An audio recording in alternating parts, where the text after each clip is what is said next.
Basketball at its finest, right? 3 for 18 from the three. One team, 1 for 11. It looked like. See, when did the 3-point line come in? 88, about right. Looked like basketball before the 3-point line, but really, really proud of my team. I'm really proud of these guys. I think that as difficult as Saturday was. And yet we played so well to get these guys to continue to believe in the process and understand how important preparation is and the growth that we continue to show in that area of understanding scouting report. I'm really proud of that. I thought we did a really good job of handling the scouting report and handling the scout. When you have two elite players in Teskey and Simpson, I don't want to neglect Livers in there. He is also that. But we tried to make it a 2-on-2 game, and we did a very good job of that. We knew they were going to score. We just wanted to make sure that they didn't beat us from the 3-point line. And I thought early they got out in transition a little bit and hurt us. But once the game settled, we took that away, and then Georgie, Kofi, who were really, really efficient, really, really effective in the paint tonight, and we got enough easy baskets downhill with Io and Dre, and a night that obviously there weren't a lot of threes made. It was just a good, hard smash mouth game, and I thought defensively. We were really, really solid. You mentioned yesterday that you told the players that the things they did well against Maryland could carry over to tonight's game. How did maybe they make that actually happen? A+. Maybe the end wasn't. The press, we went from 12 to 4 without me blinking an eye.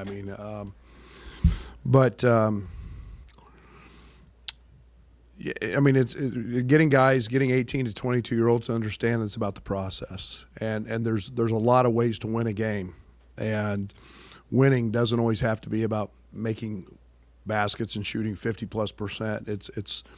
It's the other stuff that we keep emphasizing, we keep demanding. There were a couple loose balls tonight that we didn't get. I keep looking for those perfect games like that, but when you can muck a game up. And make it really hard, and you fall into the scouting report like we did on Saturday, and again tonight for the most part. I feel great about that, and out rebound them 16. We protected the rim. I felt pretty good about that the last couple ball games. Coach, no shortage of intensity tonight from your guys. Just talk a little bit about how you see the team react when they play with that sort of intensity. Well, it's an attitude.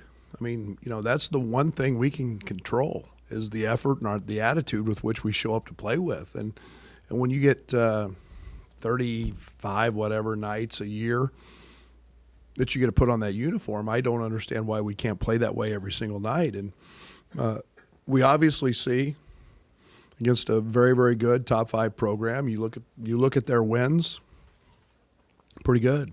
And then you look at what we don't do when we're not prepared. The Miami game, for a half, you see the other side of that, and that's just mental preparation. And so yeah, I'm excited, and I'm very pleased tonight. Brad, with that Miami game first half, was that a wake up call to them about the details? Georgie's up here talking about calling out plays that Juwan Howard was seeing and the 2-man game, all those things. Was that the wake-up call that they needed? It's attention to detail, and it's not about the one thing I was so excited about with the Maryland game. There were so few mistakes. When they scored, it was through us or on a 30-footer with 8 seconds to go that we didn't expect them to shoot. We've so few mistakes. And again tonight, and that's attention to detail, and it's guys understanding, and I use the word connectivity. It's just, I know one we had, Dre and I messed up a switch that shouldn't have happened, but our connectivity, our togetherness on that end has been much improved. Coach, along those same lines, after the two tough defeats in the previous two games, do you buy into the notion that a team has to learn how to win games like this, or do you just feel you? Oh, there's no doubt about that. There's no doubt. Winning's hard. Winning's really hard. You realize, and I knew this would be a hard game. You know how much Michigan's won in the last 5 years or 6 years or whatever that is? Do you know how many games Xavier Simpson has won, John Teskey have won? Those guys, nothing rattles them. You're not going to bother them, and it's not new. It's something they're accustomed to, and so yeah, it's I liken it to climbing the mountain, and that's what we've been doing here since I've got here is climbing the mountain and trying to get our players and our culture established, but getting to the top of the mountain is really hard. It's always the steepest part, and that's where we're at. And we took that lump Saturday. However we took it, I was ecstatic. I said it was the first time I felt like I was coaching my team. And again, maybe tonight is another step. Coach, I'd be interested in hearing your impressions on Juwan Howard, both as far as preparing for a team coached by him, and then actually facing him now. No, he's done an unbelievable job, and I've been. You never know when there's a coaching change and a guy that hasn't been at the collegiate level, really what his reputation amongst the NBA people was off the chart. Everybody said he's going to be a terrific coach, and there's no doubt about that. He's doing things a little different in terms of what John did, but they're really good.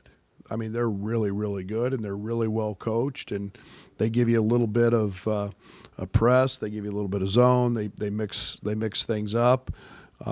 His teams defensively have a little different look in terms of. I think they're doing a great job with Teskey back there. He's been phenomenal early in the season in terms of protecting, and so I was extremely pleased, extremely challenged as a coach, understanding what all they do and how they do it. Coach, earlier in the season, you were talking about how Kofi was still adjusting to shot blocking at this level. He was still trying to block shots like he was in high school. What adjustments have you seen him just make leading up to tonight's performance, where he had just 4 blocks and was rim protecting at that level? Practice has helped. I mean, it's teaching him. I mean, we can say, well, he blocked shots like he did in high school, where he was always late and getting there because of size and being able to do it. And he played against guys that just said he was bigger than and allowed that. Here, that's not the case. And now it's about you actually have to move your feet. You have to get in position. And it helps now because he understands scouting report. He understands what people are trying to do. So there's a real big mental component, and then physically, we practice every 2 or 3 times a week blocking shots, and he was sure a factor tonight.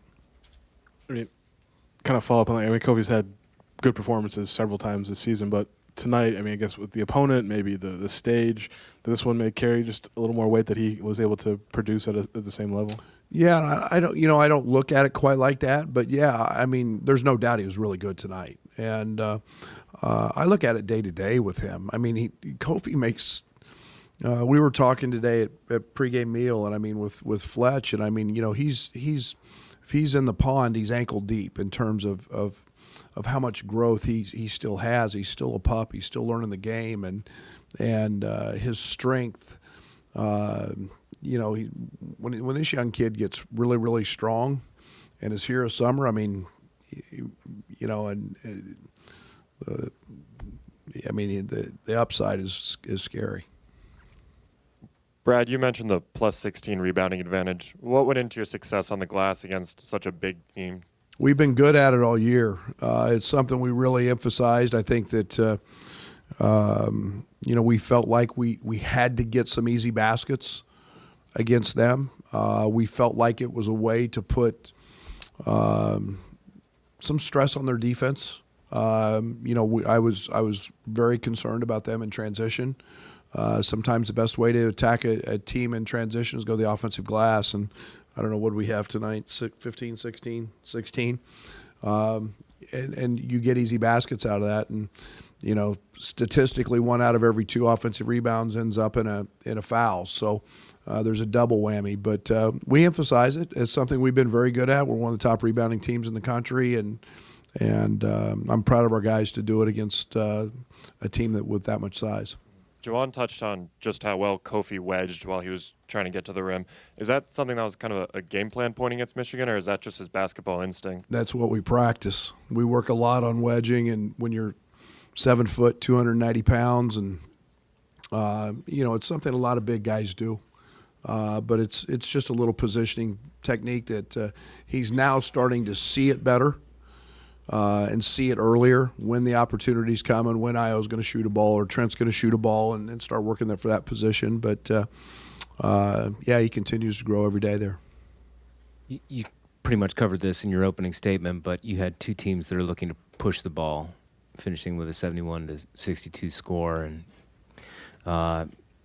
should anybody be surprised by that? No, I think every game develops its own identity. And, you know, you take opportunities when they're there. You know, I was upset a little bit the first half just because I think they took 4 or 5 balls out of our hands, just knocked the ball away from us. And a couple of those were in transition. And we've had to find that fine line between running and transition. A lot of our turnovers early were coming just sloppiness in transition. And so we've worked to try to balance that a little bit, but you know, I guess you're going to have a fairly ugly game when teams shoot like they did from the 3 and not have a ton of points.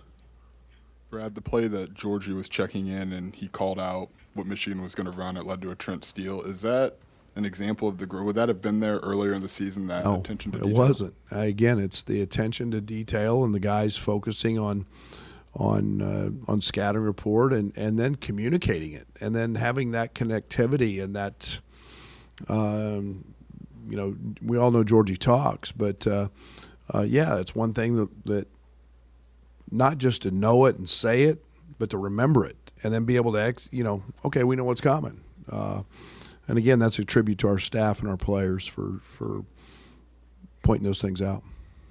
Coach, to execute like you have defensively against 2 top 5 teams the last 2 games, how much is that a step forward in your identity at that end of the floor? Oh, a lot. You know, offense, what's the old cliche? Offense wins games, defense wins championships. And I've gone back 100 times. You've heard me, you guys been around me know, I always bring up the game when I was at Stephen F. Austin. We were one of the top offenses in the country. We play Utah in the NCAA tournament, and it's 52-50 with 42 seconds to go. And we had the best shooter in the country win over. And you got to find a way to win when the ball doesn't go in. We can put them in the right positions, and then at some point the human part of it takes over, and sometimes it just doesn't go in. And I don't want to be that team that has to shoot 50% on the road to win.